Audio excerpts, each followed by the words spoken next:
तो भाई दोपहर के साढ़े साढ़े नहीं 12 बज चुके हैं करेक्ट। अरे अभी गिर जाता। करेक्ट 12 बज रहे हैं दोपहर के। तो अब लैपटॉप रख लिया, लैपटॉप मतलब बॉक्स में निकाल लिया, पेन वगैरह रख लिए, ये नोटबुक निकाल ली, माउस, चार्जर। बिना चार्जर के चलता नहीं है ये, तो इसको चार्ज पे लगाऊंगा। थोड़ा सा एनवायरनमेंट बनाऊंगा, जो भी जैसे भी एनवायरनमेंट बनाऊंगा, ताकि मेरा मतलब एनवायरनमेंट बना थोड़ा सा पहले। मुझे नहीं पता कि आपको व्लॉग समझ में आ रहा है कि नहीं आ रहा, बस मैं तो ऐसे ही बना रहा हूँ। थोड़ा सा गेट ऐसे कर देते हैं, थोड़ा सा गेट ऐसे कर देते हैं एंड फ़ैन ऑन कर देते हैं। पंखे की ना, फ़ैन नहीं, कूलर ऑन करते हैं। क्योंकि यार हमने ना जब लैंटर डलवाया था ना, तो उस टाइम ना पंखा हमने ऐसे सोच कर लगाया था कि हमें बेड इस तरफ रखना है। आपको समझ में आ रहा है, ये बेड हमें इस तरफ रखना है, ठीक है।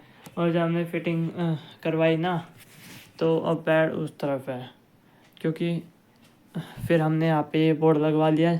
और वैसे पहले हमने बोर्ड यहाँ पे लगना चाहिए था वैसे, तो हम बेड इस तरफ रखते ताकि हमें मेरा लैपटॉप चार्ज। सबसे मेन जो दिक्कत है ना मेरे लैपटॉप चार्जिंग की है, क्योंकि बिना चार्जिंग से चलता नहीं है। बैटरी इसकी थोड़ी चलती है, मतलब ठीक ठाक चलती है, पर फिर भी काम नहीं हो पाता है इतना।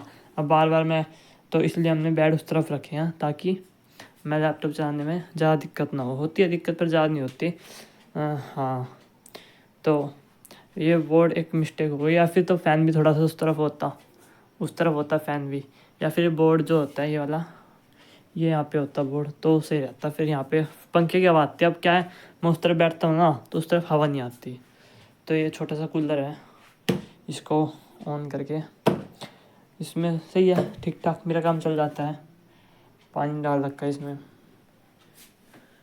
हाँ पानी है इसमें, तो इससे इसको चलाता हूँ मैं। इसको चलाता नहीं हूँ वैसे, पर अब चला रहा हूँ। ज़्यादातर मैं फ़ैन नहीं चलाता हूँ, पर आज इसको चलाते हैं। ये रात को चलता है क्योंकि काफ़ी ज़्यादा बिजली कंज्यूम करता है, इसलिए दिक्कत होती है। मैं इंग्लिश बोलने की कोशिश कर रहा हूँ ब्लॉग में, पता नहीं कंज्यूम ओनली जब हम कुछ खाते हैं उस टाइम में बोलते हैं, या फिर ये बोल सकते हैं ये इलेक्ट्रिस।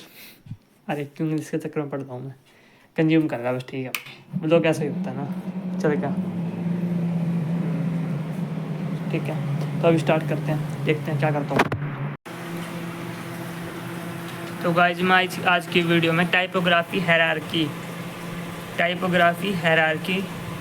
और विजुअल हायरार्की, मुझे नहीं पता अभी ढंग से अलग होती है, पर अभी तक जो मुझे समझ में आया, टाइपोग्राफी हायरार्की एक जो विजुअल हायरार्की है उसका एक पार्ट है टाइपोग्राफी हायरार्की। तो हायरार्की समझने की कोशिश कर रहा हूँ मैं।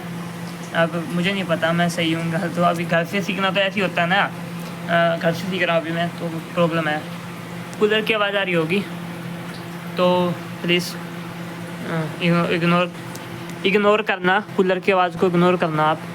मेरे पास स्टैंड वगैरह नहीं है, नहीं तो मैं आपको इस एंगल पे यहाँ पे ऐसे कुछ करके इस एंगल से ऐसे करके आपको लाइव दिखाता मैंने कैसे बना रहा हूँ, क्या सोच रहा हूँ, क्या कर रहा है, क्या थिंकिंग लग रही है, क्या टॉपिक, कैसे मैं सीख रहा हूँ, ठीक है।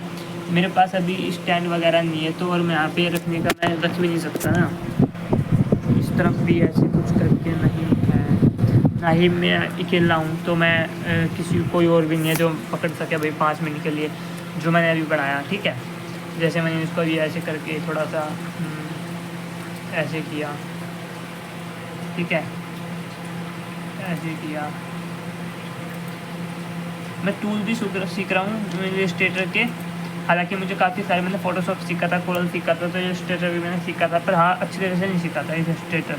तो टूल की प्रैक्टिस हो रही है, और मैं हायरार्की वगैरह के फंडामेंटल्स जो है ग्राफिक डिज़ाइन मैं अब फोकस कर रहा हूँ कुछ दिनों से फंडामेंटल्स पर, क्योंकि ग्राफिक डिज़ाइनिंग जो है फंडामेंटल्स इज बेसिक, तो बेसिक तो आना चाहिए ना।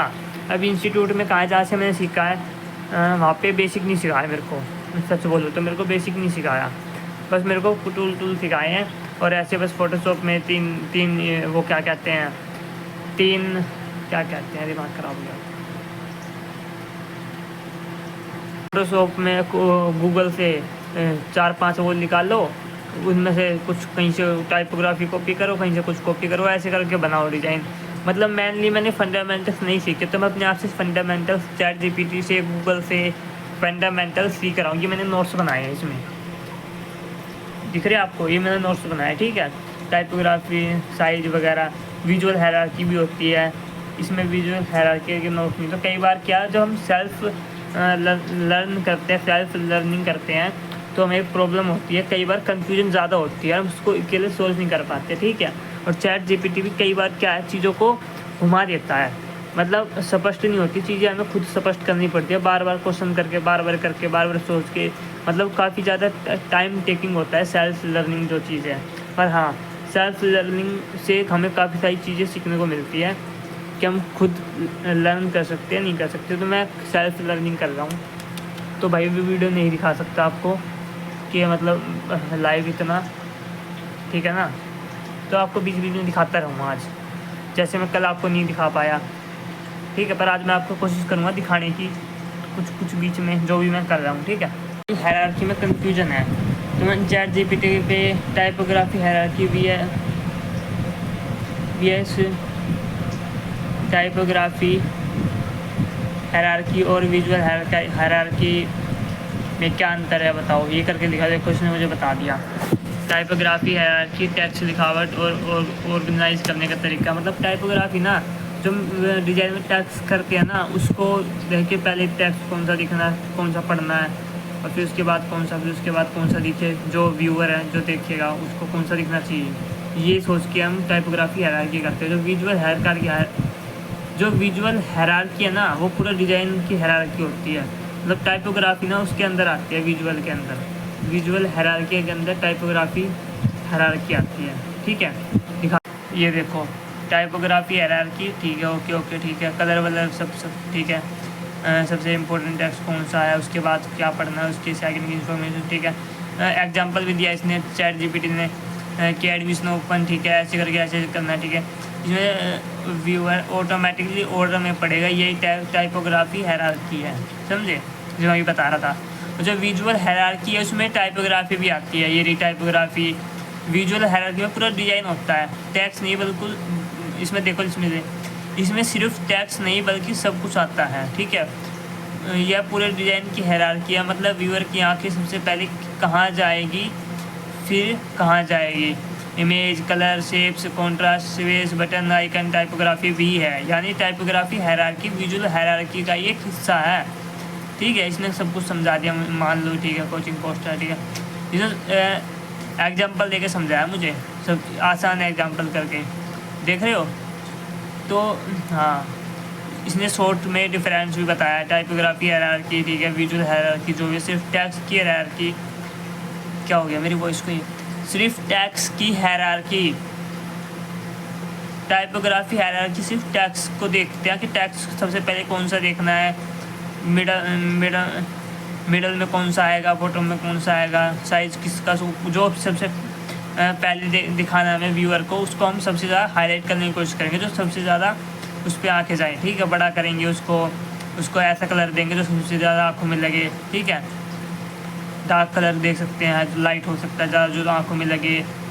ये रीडिंग ऑर्डर बनाती है, ये विजुअल हायरार्की का पार्ट है। मतलब ये टाइपोग्राफी बता रहा है विजुअल हायरार्की पार्ट है। यहाँ पे विजुअल हायरार्की पूरे डिज़ाइन की हायरार्की, हर visual elements control eye movement guide करती है। मतलब कि जो विजुअल हायरार्की एलिमेंट्स होते हैं ना, वो आँखों को गाइड करते हैं, मतलब आँखों को बताती है कि हाँ पहले ये देखना है फिर ये देखना है।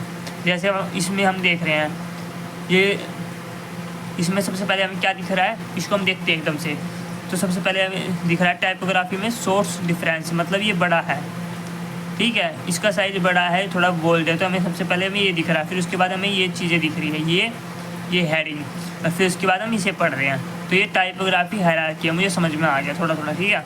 मतलब सारे कॉन्सेप्ट क्लियर हो गया, बस अब बात है प्रैक्टिस की, मैं प्रैक्टिस करूँगा। यहाँ पे देखो, फिर से सिंपल लाइन याद करो, टाइपोग्राफी हायरार्की टेक्स्ट को ऑर्गेनाइज करती है, और विजुअल हायरार्की व्यूअर की आंखों को गाइड करती है, ठीक है।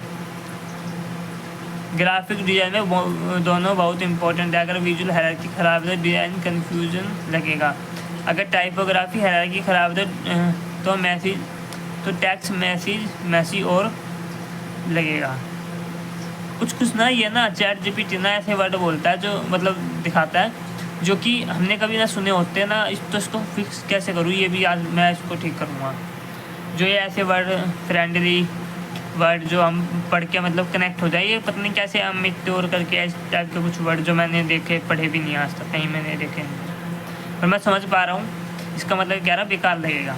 ओके, तो ये हम चैट जीपीटी से मैं कोशिश करता हूँ थोड़ा। ये मैंने जो ये बनाए हैं नोट्स, ये भी चैट जीपीटी से बनाए हैं, पर इसमें थोड़ा कन्फ्यूजन है, टाइम टेकिंग है। अरे मेरा माइक पे हाथ था, पता नहीं आवाज़ रिकॉर्ड हुई या नहीं हुई। अरे यार चेक करना पड़ेगा मुझे। चलो कोई नहीं, देखते हैं। वाह कितनी धूप है ना। ओहो, अभी आप नोटिस कर लिया होगा गर्मी की वजह से पानी मंदा आ रहा है, जबकि मोटर में समरसीबल में पानी बहुत तेज़ आता है। समरसीबल होने के बाद भी इतना मंदा पानी आता है, इसलिए हमें या फिर रात भरने वाली है टंकी। तो वाइट क्या आ रहा है, भरने वाली है टंकी। दिख रहा क्या नहीं दिख रहा, जो दिख रहा है ना वो बहुत ज़्यादा पीछे नरेले की बिल्डिंग है वो।